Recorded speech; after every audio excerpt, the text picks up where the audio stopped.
There goes the first season of LMES, completed in Spa-Francorchamps. A few historical months synonymous with the rebirth of 1,000-kilometer races in Europe, within the framework of a championship which breathed its first breaths.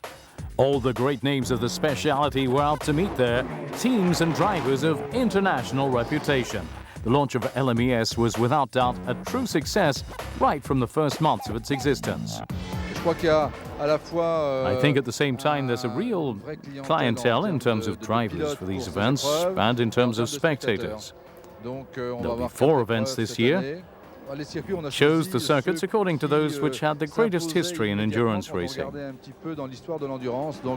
Monza, the Nürburgring in Germany, Silverstone in the UK, and Spa. One of the keys to this success was a great reward for the teams that were classified the best in each category. There are 4 categories. The first 2 of each of the categories at the end of the season will be selected for the Le Mans 24 Hours in 2005. Each year there are between 75 and 100 candidatures. There are only 50 cars at the start. It's evident that the participation in the series takes on extra interest when you can automatically qualify for the 24 hours. The queen of these categories is LMP1, prototypes built for endurance racing from the ground up. With their carbon frame, they have the most powerful engines of the field, a maximum of 6 liters of cubic capacity, normally aspirated, with power output up to 700 horsepower. In LMP2, the same philosophy with limitations of cubic capacity, 4 liters in normally aspirated configuration, a lower weight, but if the wheels and brakes are also smaller, the small prototypes are nimbler but less powerful. They can, however, mix with the big boys in some circumstances. In GTS, on the other hand, one speaks about mass production limited cars adapted to racing, road-ready GT cars with improved safety features and prepared engines. Well, finally, the GT category, production cars adapted to racing. In recent years, still Porsche have been present in force, but the TVRs and Ferrari Modenas have given them a run for their money.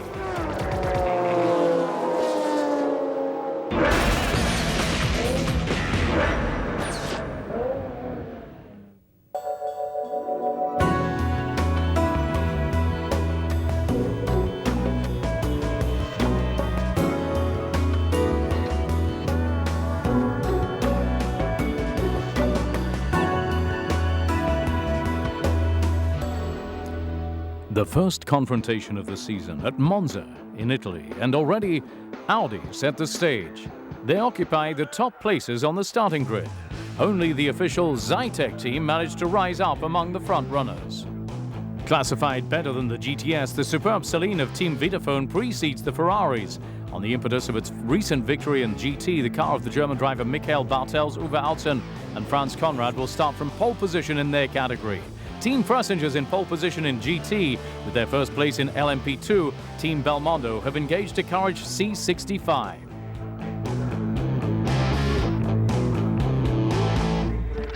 The difficult part of sports car racing is that you have to be very versatile. You have to improvise quite a lot from different conditions on the weather. The car never stays the same under such a long period of time. You know, you have to consider the brake wear and look after the car, you know, and of course you have to drive it more or less qualifying speed all the time through the traffic and so on, which is maybe the most difficult part in the race.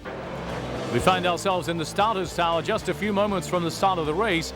During warm-up session this morning, it was the Zytek number 22 of Wallace Braverman Johansson who put in the best time. Here we're on board the car of Boschu, the Ferrari number 86 in second position. Pack's now on the starting grid and the lights turn to green. They're off for 173 laps of racing, with the whole shot being taken by the Audi number 8, which approaches the first chicane. Behind him, number 88, Jamie Davies, who was also passed by the Zytek, number 22, driven by Andy Wallace. An impressive view of the start in the midst of the GT and LMP2, running around 15th in the classification. Back to the head of the pack with the Audis of the Team Velox already driving in formation, and the Zytek of Wallace lying in ambush just behind. It's the Dallara Judd of Roll Center Racing that takes the 4th place in front of the Audi number 5 of Team Go and the Zytek driven by Nicola Minassian. Well, up among the leaders of the race, things are changing. It's the number 8 driven by Alan McNeish who takes command out of sight of the cameras. The close-up on the pretenders to the podium of the LMP2 category. For the moment, it's Tampolini, number 28, who has the advantage, but he'll have to stop in the pits on numerous occasions during this race. The leaders are always confronted with getting around the tail enders. That's always one of the great difficulties of this type of race, and they have to stay vigilant from the first to the last minute. Car number 8 is in the lead ahead of the Zytek number 22 and car number 88. The first pit stops start happening after around 45 minutes. It's the Belmondo stable that opens the ball. He must have a serious problem. Well, the first refueling for the Courage number 17 of Team Pescarolo with Emmanuel Collard at the wheel, and who will stay at the wheel for a second stint. McNeish is still in command of the race. He's been putting in a devilish pace for the rest of the pack since he managed to get away from the Zytek of Wallace, and he's also overtaking a second time the cars in the other categories. Well, the Zytek here, number 22, driven for the moment by Wallace, is now just 2.5 seconds from the leading Audis that have been putting in the best laps in the race. We really have to salute the performance of this modest prototype vis-a-vis the armada of Audis. A stop in the pits for Audi number 5 of Ronaldo Capello, which might just be able to find a solution to its brake problems. Like all the leaders now, the Fressenger Porsche heads into the pits. Romain Dumas takes the relay from Stéphane Ortelli. Meantime, there's a drama on the track, a spectacular crash for the Ferrari 360 Modena in the GT category. Apparently the car's been hit from behind. We can't see the other car involved in this collision unless the Ferrari hit the wall of the pit straight. In any case, the driver has left his car and seems not to be suffering from any injuries. He leaves for the shelter of the pit lane well, while the track marshals intervene on the vehicle. In a tactical sense, it's the dream occasion for those on the track to head for the pits and avoid refueling during normal race conditions, which can be very penalizing. At the time of the second start, in fact, it's the LMP2 prototypes and GTs that are in the leading ranks of the race. That won't last for long because the leaders will be forging their way within just a few minutes.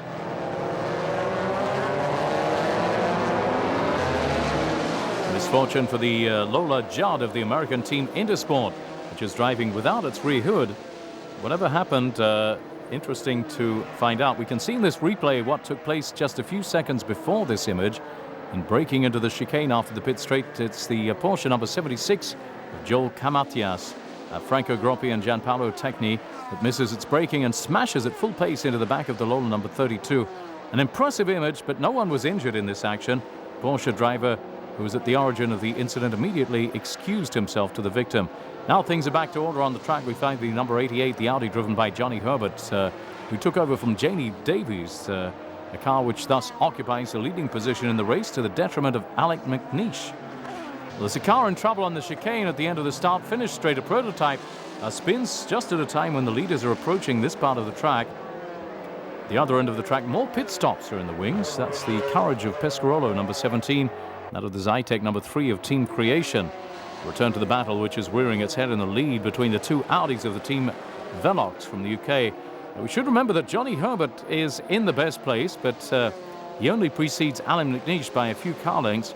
In the traffic, it's very easy to make an error, but nothing disturbs the close combat between the two drivers. McNeish carries off his attack and seizes the lead without dealing any killer blows.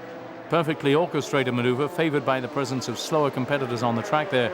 Well, very different strategy for crew number 8, which is preparing to take the opposite course. It remains to be seen if this tactic will pay at the end of the 173 laps of this event. Difficult to say as we approach only the last third of the race. It's Pierre Caffer who takes the wheel and sets out again onto the track. Caffer comes back out of the pits in front of Johnny Herbert. He thus manages to preserve his advantage in the general classification. He'll now have to resist the return of the former Formula One driver. It's unfortunate with the pace car because we had 25-second lead and that would be very comfortable, but we had to come back 10 seconds and then to take an advantage. But that's racing. That's what the series is about. And as if to confirm the fears of McNeish, here's Johnny Herbert in direct contact with Pierre Caffer.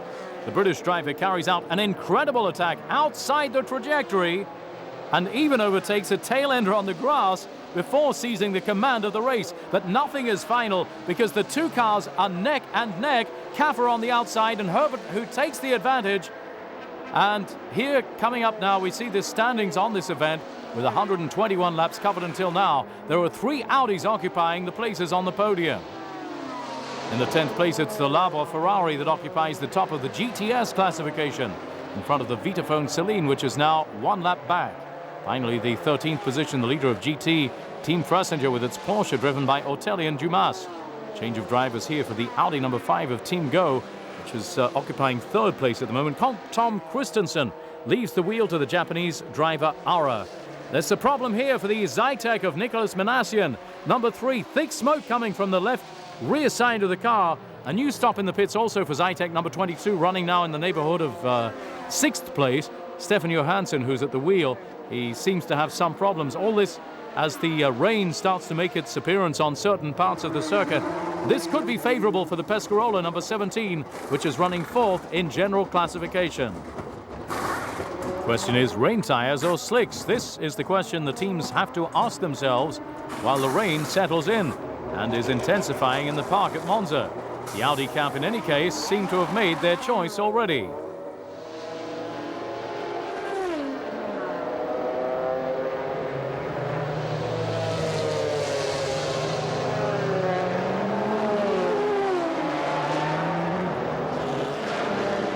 A little more than 11 seconds to regain. The Scot takes all the risks to reach his goal. And he's come into contact with the Dallara of Roll Center Racing, who's gone off in a spin. 5 laps from the finish. It's a hard blow for the Celine, number 59, which is lined up finally in the ditch. That means retirement for Uwe Altzen, Franz Conrad and Michael Bartels. We're now in the last lap of the race for the front runners. This time McNeish has managed to get back up there, and he seems able to threaten Johnny Herbert. The two men are determined to offer this victory to their team at a few weeks from the Le Mans 24-hour race. It's Johnny Herbert who cuts across the finish line as the winner at the end of 5 hours and 5 minutes of racing at an average of 193 kilometers per hour. McNeish will console himself with the best lap at 1 minute 49.045 seconds.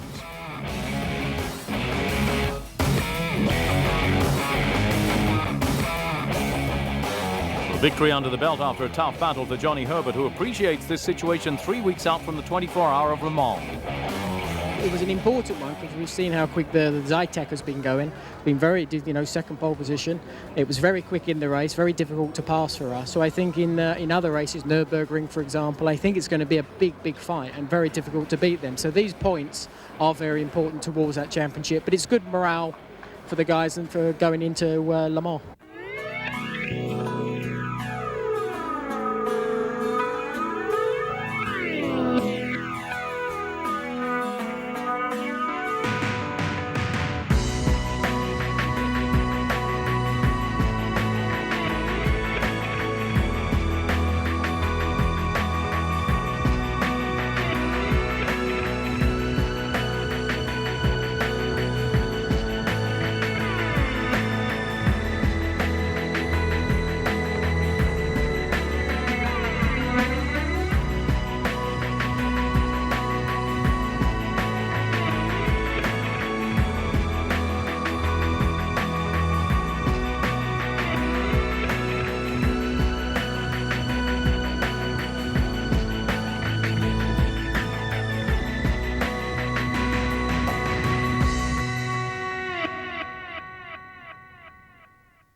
Second meeting of the season at the Nürburgring, and after the victory of the Audi of Team Go on the circuit of Monceau 1 month back, this second round of the calendar seemed like a revenge for the other teams.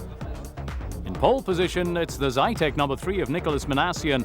Alongside him, Pierre Caffer takes the wheel of number 8.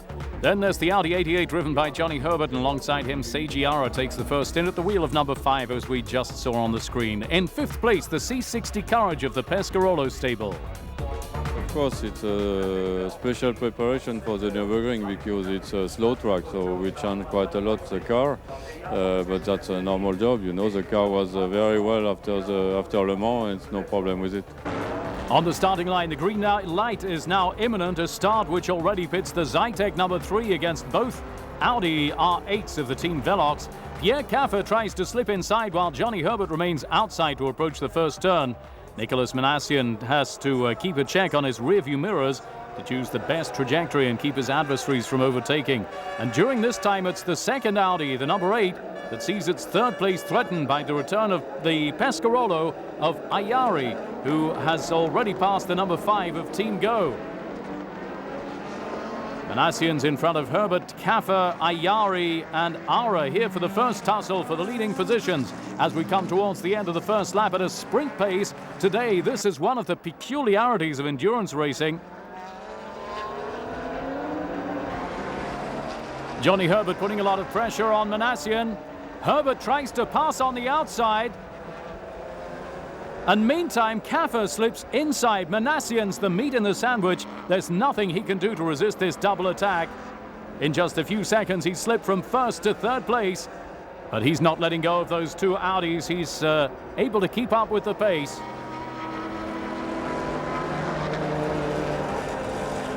Staying hot on their heels. We focus on the fight now for 4th place between the Pescarolo number 17 and the Audi number 5. Solhei Ayari still precedes Ara.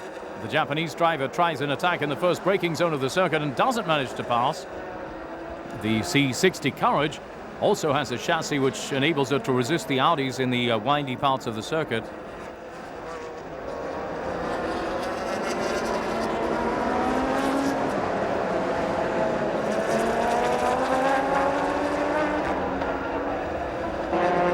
Close up here on the battle which has been taking place since the start in GTS, whereas we could expect the leaders are neck and neck. In 1st place, the Celine of Uwe Altzen is grappling with the Ferrari 550 Pro Drive of Team Labre. There are less than 2 seconds separating the 2 cars.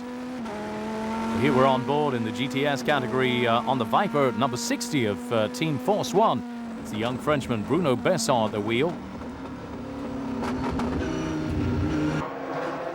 Look out on the track, there's a spin for number 86, the Ferrari, driven by Pedro Lamy, and he's going to have to get back into the direction of the race. He was overtaking the Celine of the team Vitaphone in this replay. Apparently the driver of the Ferrari didn't see what was going on beside him. Into the pits now for the first refueling. It's the Pilbeam number 99, engaged by Team Pier for Marc Rostan and Pierre Bruno. Absent in Monza. Here's the British Lister team that carried off a lot of wins with its Storm in GT before turning to prototypes. The veteran John Nielsen's at the wheel. Retirement with the steering problem for the Chrysler Viper number 60. No question of throwing in the towel on the other hand for the Nicholas Manassian, who's always right up the exhaust of Johnny Herbert. The French driver is in the slipstream of the Audi and he moves out on braking there. Zytek seems to be able to take back its 2nd place from the Audi number 8. Indeed, he actually manages to do so. Even if Herbert tries to benefit from the re-acceleration now to come back, he's not able to do it. The Zytek is on the line. On the screen now, it's the MG Lola number 7 occupying 5th place. That's the car with Mike Newton, Miguel Ramos and Thomas Erdos. The car of rather old design, managing to slip into the top 6 thanks to its reliability. Is the Courage prepared by the French South region in for refueling. The Audi has a problem on the track. It's the car of Team Go. Seiji Ara lost the control of his machine at the end of the pit straight. Let's take a look at the replay and what happened. It looks like the driver error from the Japanese driver who lost the Audi in violent braking. Meantime, refueling finished for Caffer. Remains to be seen if the German will be able to preserve his 1st place. Precisely the order in the lead is again modified by a pit stop for the Audi number 88 of Johnny Herbert. He remains at the wheel, but he's chosen to fit rain tyres right now. A stop in the pits for the brilliant Courage, number 13, who put on a great show throughout the first hours in category LMP2. It even played the spoiled sport in the midst of cars from the top category, with at the wheel the French driver Jean-Marc Gounon. Johnny Herbert thus sets out again at the wheel of the R8 for his third consecutive stint. Well, he manages to preserve his third place and takes back out to the track right on the heels of the Zytek of Manassian. And thanks to better adapted tyres, he gobbles down the young Marseille-based driver in one bite. On the beating rain, the car of Team Creation is still wearing slicks. The TWR team from Salisbury bring their car into the pits. Technical problem pushing back the British team even further in general classification. But during this time, things are going very well for the Ferrari of Team Laber, which takes the lead in LMGTS.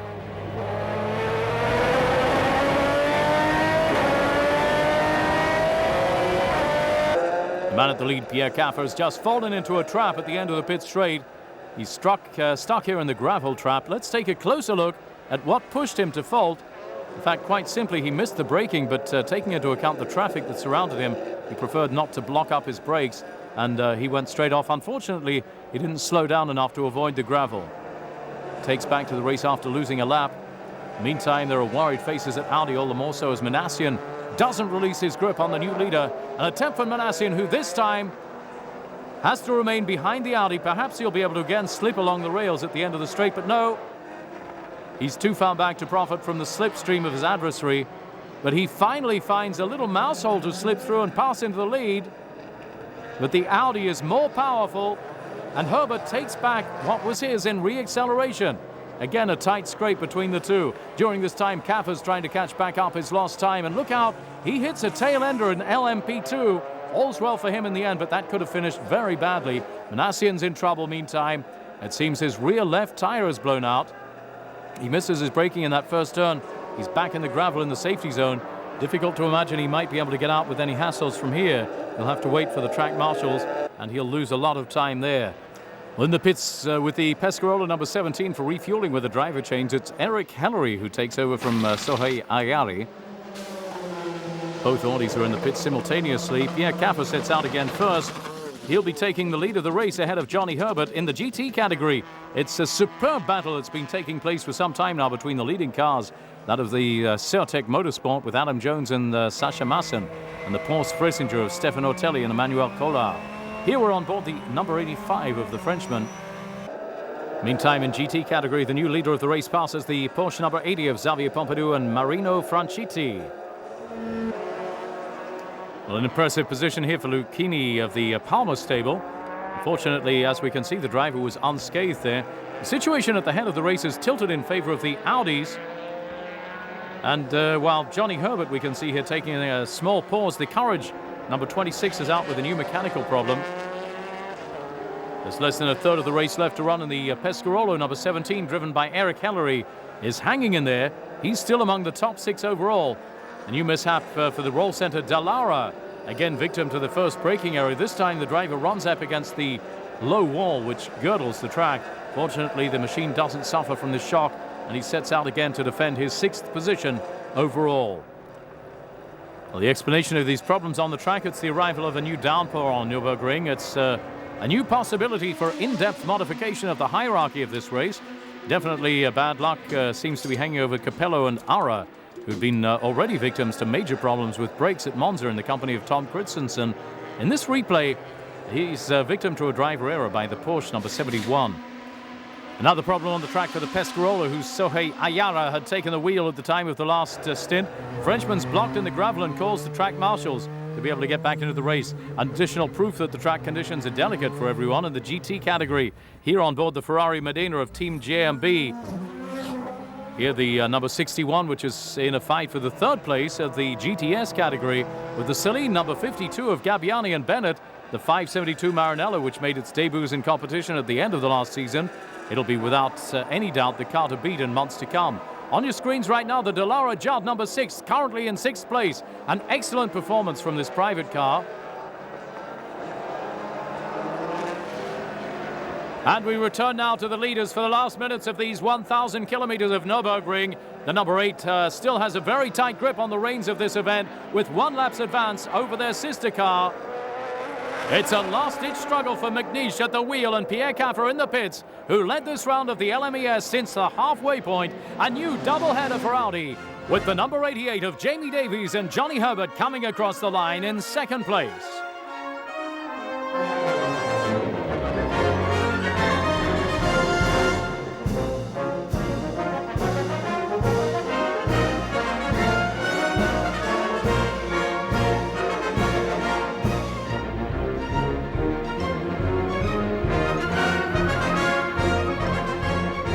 For sure, especially after Le Mans, it was important that we had a good result. I thought that at one point it was gone, but like endurance racing, you never know until the finish what the result is going to be. But I'm very, very happy. Today, to be honest, Pierre Caffer is the hero, not me.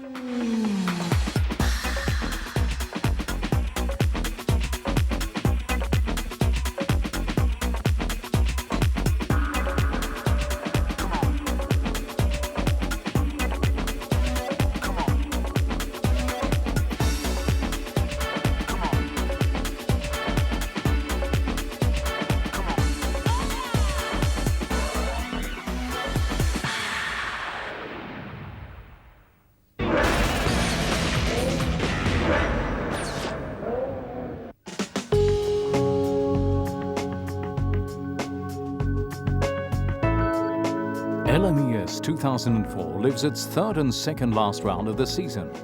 And not just anywhere. On the mythical circuit of Silverstone, which had not seen an international endurance race for almost 10 years. The Zytek is again in pole position. It will also be a good idea to follow the evolution of the internal fight between the Audi R8s of the Team Velox, because these two cars are playing for the title and are back almost to a tie before the start of the race. It seems that the final crowning glory of the first season of LMES will escape at least one of them, but it remains to be seen if it'll be the number 88 or number 8, which will take the title. Unless another British driver in love with this circuit comes to play the spoil sport. You have many fast corners, Beckett's, Maggots, Chapel. Is very exciting, and then obviously towards the end of the lap you have slow, tricky, technical sections. So it's one of those circuits which has sort of more or less every corner that you can find in the world. Although, having said that, it's very flat because it used to be an airfield. A track ready for takeoff for this LMES group. Once again, around 40 cars at the start of this second last round. French manufacturer Courage will observe the fight between their two cars from the LMP2. In GTS this time we've got to keep a close eye on the duel between the Celine 59 and Ferrari 86 for domination of the category. We're also looking forward to the major battle that will oppose the Porsches of the GT category and the fastest Ferrari in the category, that of the Team JMB competition. Here now the start of this 1,000 kilometers of Silverstone, given with a whole shot for the Zytek.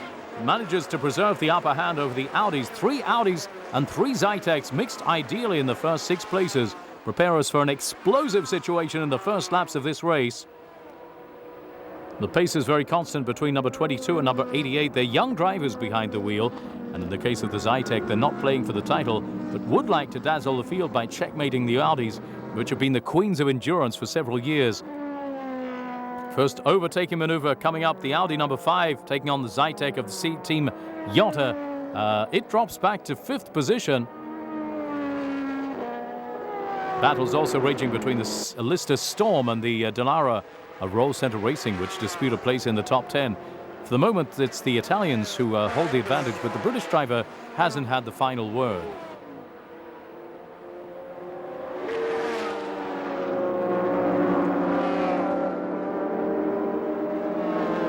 In another fight that's held in GTS between the Celine of the Vitaphone stables and the Ferrari of Labour competition.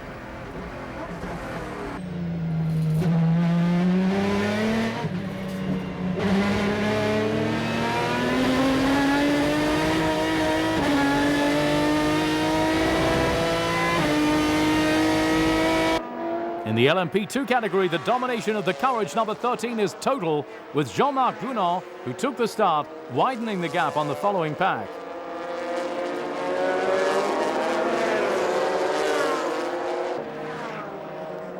We're back up with the race leaders here, where both Audis have been outdistanced by the Zytek number 22, driven by Robbie Kerr. But now the two Germans are running in formation, and they're at a more constant pace than the leader. It's now the number 8 that's in second place with Pierre Caffer, ahead of number 88 of Jamie Davies. very relaxed in the Velox pits here. Johnny Herbert patiently waiting to take his turn at the wheel, while his teammate joins a group of tail-enders, among which is the C65 Courage of the Belmondo stable. And the Ferrari Modena number 70 already at the head of the GT class.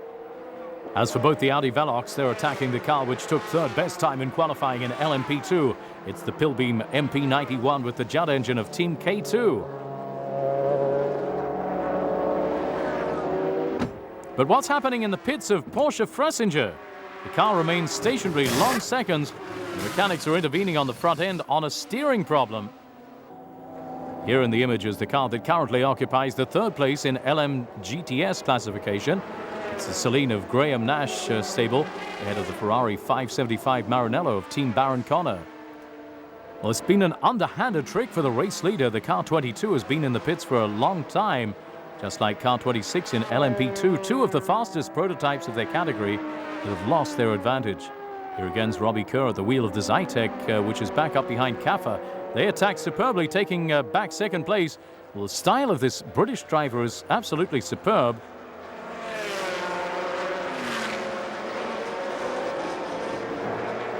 Meantime, a problem for number 3, which we can see has been hit with a stop-and-go penalty.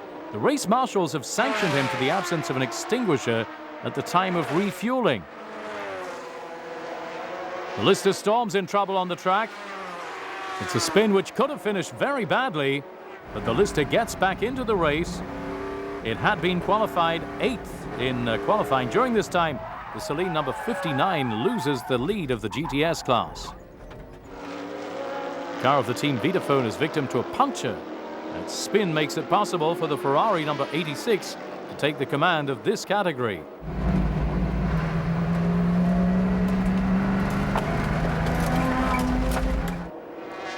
Obliged to pass again into the pits, the official Zytek is back out for a comeback, but they've lost all hopes of victory. It'll also be the case in its category for the Porsche 996 of the team Certec, which had started from pole position in GT.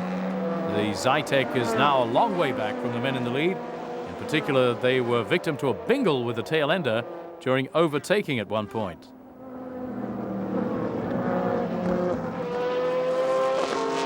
A great performance here for the green car of Nasamax, which in Silverstone carries out its best classification of the season.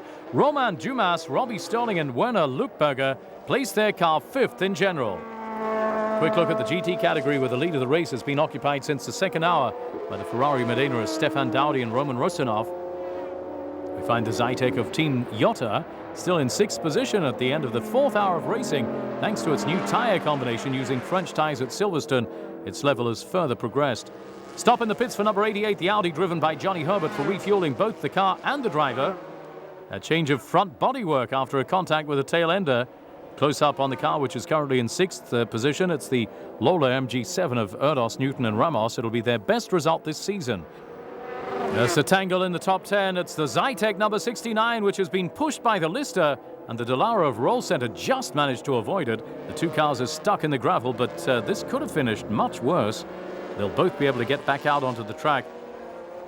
New stop in the pits, the last apparently for Alan McNeish, who can take his time. His lead is sufficient to avoid any eagerness. Whereas here the second runner in the event, Seiji Ara and Ronaldo Capello, who only took the 2nd position at the time of the non-programmed stop of Johnny Herbert, who had managed to change his bonnet.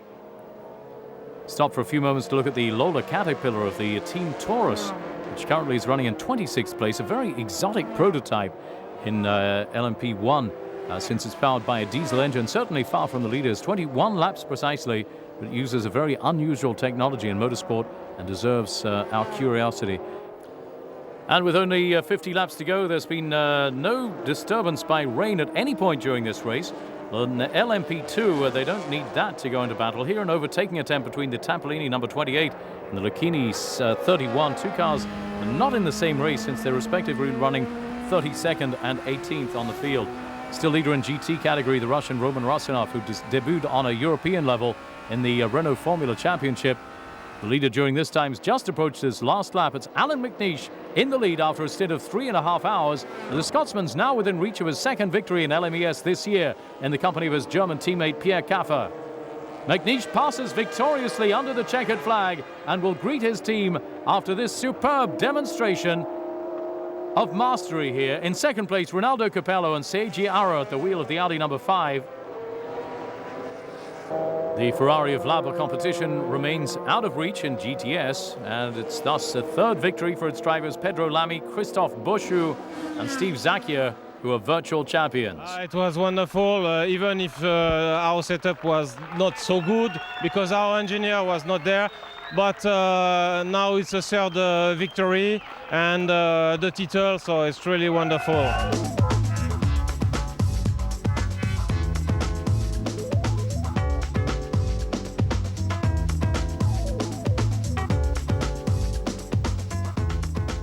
Obviously, being British, it's important to win at home in the UK, but also for the team as well. They're only based 10 kilometres from Silverstone Circuit. Audi UK are based here, and so I think for everybody it was very, very special.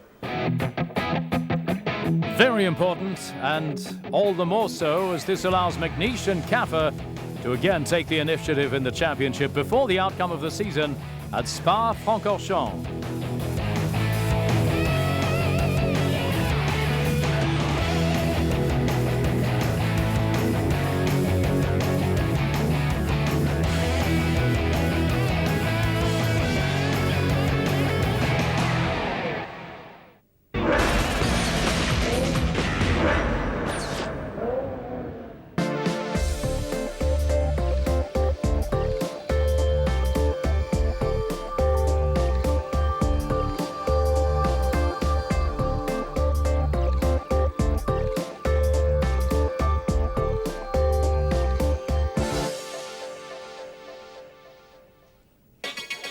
The famous Raidillon de l'Eau Rouge will thus be the justice of the peace for this first season in the history of the LMES. As perhaps the Zytek, which will be the referee of this fratricidal fight between the Audi Velox, will start in pole position in front of both R8s of the British team, free of any race instructions. Confrontation which marks this season will thus take place right up to the very end. We drive free. I mean, our sister car has still a chance to win the championship, and you never know what happened in the race. And so, yeah, we're fighting together. And I mean, you saw the last races. We had some pretty good fights together. The ultimate explanation will only be more beautiful, all the more so as nothing has been won when it comes to the Zytek, which has been getting faster all the time since these past events, which will perhaps be able this time to dominate the race till the checkered flag. Cars are under the starter's orders and await the green light. It's going to be very hot in the Raidillon de l'Eau Rouge. The start's given, and watch out for the attack of the Audis on the Zytek. Caffer attacks Manassi, and right from the very first meters, his operation could succeed. But finally, it's the Zytek that remains in the first place. Impressive spin there for the Panots, number 11, whereas the leader of the race is already approaching the high part of the Spa circuit. The Audis are committed to a duel. It's perhaps a little too virile. And here the two cars touch. Fortunately, more of a fright than anything else, but that makes it possible for the number 5 of Dindo Capello to slip through into first place, because the Zytek number 3 has already sunk into the depths of the field. They're victim to a puncture at this point.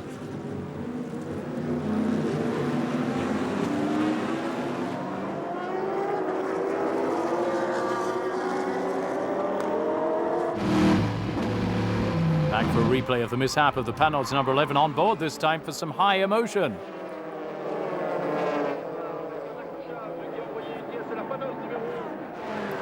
There's still a bitter fight for 4th and 6th places. The MG Lola number 7 is this time under the threat of the Pescarolo driven by Ayari, and the Zytek number 69 engaged by the Team Iota. Behind them the courage of Cochet and Paul Belmondo follows. Capello, winner of this year's 24-hour of Le Mans, is in the lead of the event.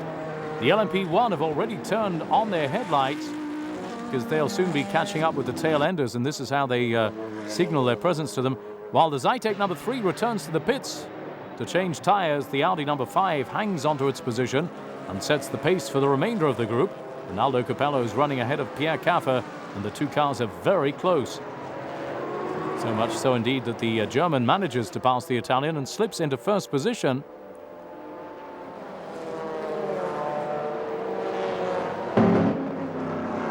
It's a downpour that caused the loss of the C60 Courage of the Team Pescarolo. Sohei Ayari, its pilot, is extracted without trouble. He's fortunately unharmed, but the car will not be able to set out again, of course. The race is stopped for a first time. The second stop, the Nasamax number 14, has run its first stint. It's classified in the top 6.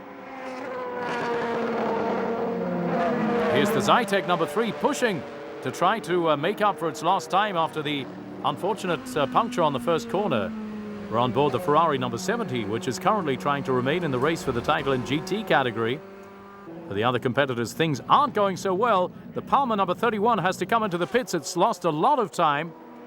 The Zytek 69 is currently 7th, but it's already carried out its second refueling, whereas the majority of its adversaries have not yet come in for the second time. Well, there's a car on fire coming into the pits. It's one of the Audis in the Velox stable. A very dangerous situation. It's number 8, driven by Kaffa, who chose to come into the pits, fortunately met by the track fireman and his mechanics with their extinguishers. More of a fright than anything else in the end. They avoided the worst. Very cool-headed, in fact, on behalf of the driver and the safety team at the circuit. Nevertheless, the retirement of the former race leader. Race is again interrupted. Still at a sprint pace, the Zytek number 3 is among the fastest cars on the track, lapping below the 2-minute 10 bar. It's at this moment that the rain makes its appearance here at Spa. Johnny Herbert precipitates for the pits. The Team Velox had envisaged this downpour, and that'll make it possible for the British team to face the conditions with the right tyres and good aerodynamic adjustments. After 30 laps, the number 88 is ahead of the car from the Team Go, and the Zytek of the Jota stable.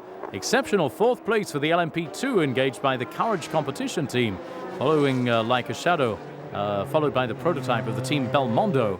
Quite as exceptional, the 6th overall place of the Ferrari 550 of Labour competition, which is in fact the first GTS in general classification.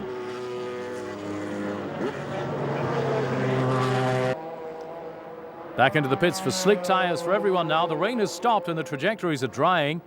It'll also be the case for number 5 after this refueling and change of driver. Seiji Ara takes over from Dindo Capello. There's yet again a problem on the track with a badly damaged car. It's the Delara of Roll Center Racing, which has had a major accident. Taking a look at the slow motion replay, we can see the driver lost control at the top of the Rédillon, and his car violently hit the rail at full speed. The driver was obviously stunned by the incredible impact. Race back under control, restarted, but no change in GTS. The Ferrari Labour number 86 is still running first.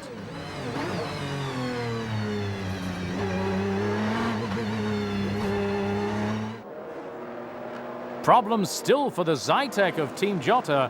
This time it's a spin that comes to slow down its progression. Meanwhile, the Nasamax is still in top 5 as the halfway point of the race approaches.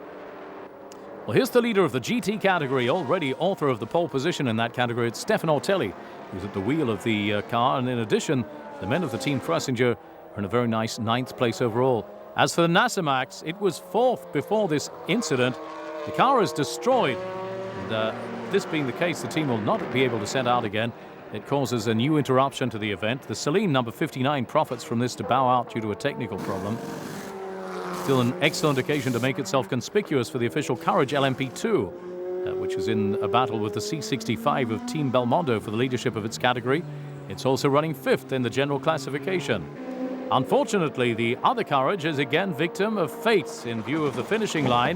This time they can set out again on the track. But in LMP2, it's the car number 36 of Werner Racing, which occupies 3rd place, even if on your screens it appears behind the other representatives of this category.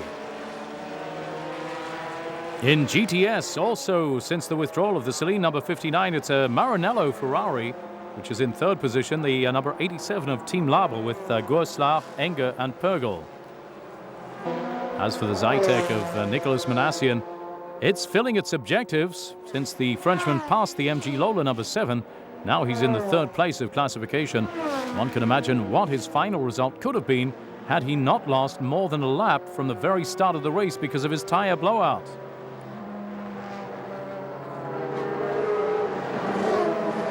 In GT, number 93 of the Certex stables makes its entry onto the virtual podium. The car, driven by the British driver Adam Jones and Sasha Maassen, concludes the event in the second place in its category.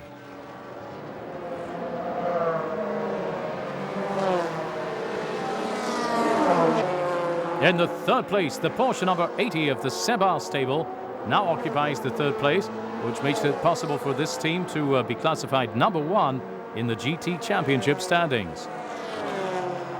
They've already approached the last meters to be run for the leading car, the Audi number 88. The Velox stable, which will offer the brand its 50th victory with a car of this model. Jamie Davies behind the wheel is jubilant with the idea of this historical performance. The Audi number 5 comes in to supplement this triumph and thus to offer another double header to the German manufacturer. It's a great day. It's nice to have a championship. I haven't won a championship since 1987 in Formula 3. I think it was actually here in Spa that I won that championship, so it's quite fitting that it's been Spa again.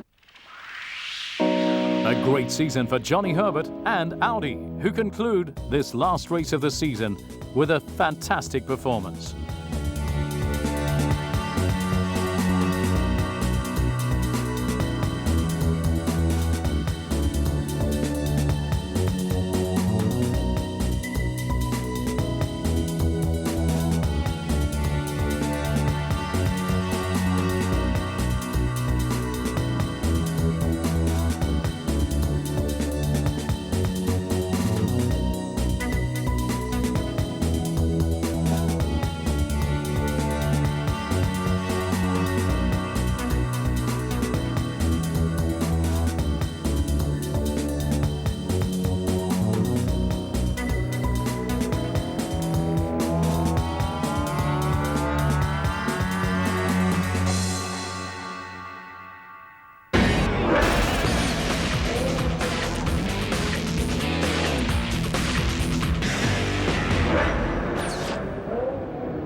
In conclusion, for this 2004 season, Audi will have dominated the standings all alone.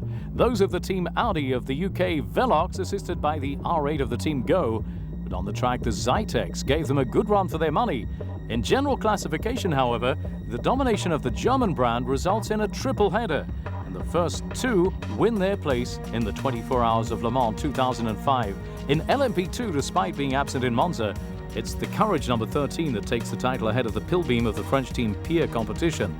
The two cars have also qualified for the next 24-hour race, whereas the GT of the team Velta and the Lola of Track Sport are ahead of the apparently jinxed Courage of the team Belmondo.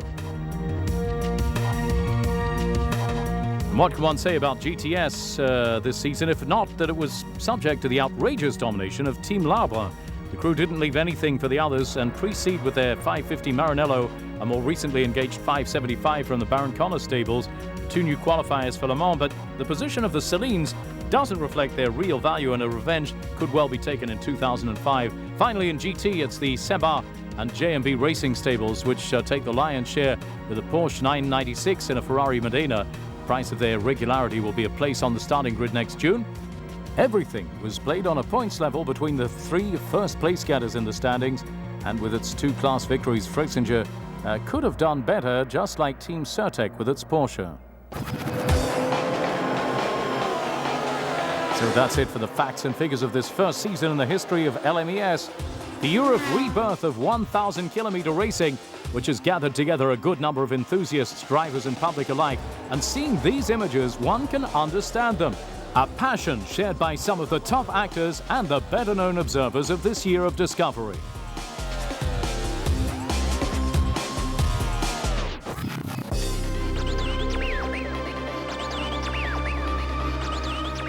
We have a good series behind us with 4 beautiful races, and I think it's a promotion for sports car racing. Audi will stay with the sports cars.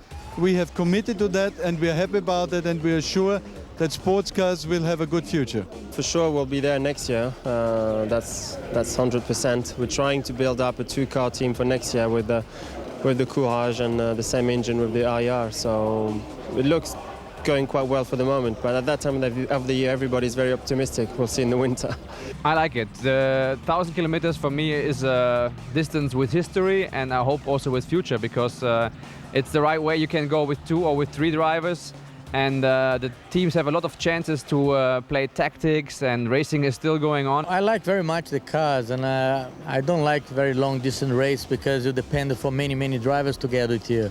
But the cars I like very much, and the short race I like very much. Well, I think it's very good that the European competitors have a chance to compete under Le Mans rules, and it's done a very good job this year and a lot of competition. So there you have it for this year of probation, an LMES season which has kept all its promises. Races packed full of surprises, with numerous changes to the order of the contenders. A rich and varied field in the 4 categories present, on the most mythical circuits of the planet. And certainly better still in a few months for the launching of a new season placed under the sign of endurance in races over 1,000 kilometers.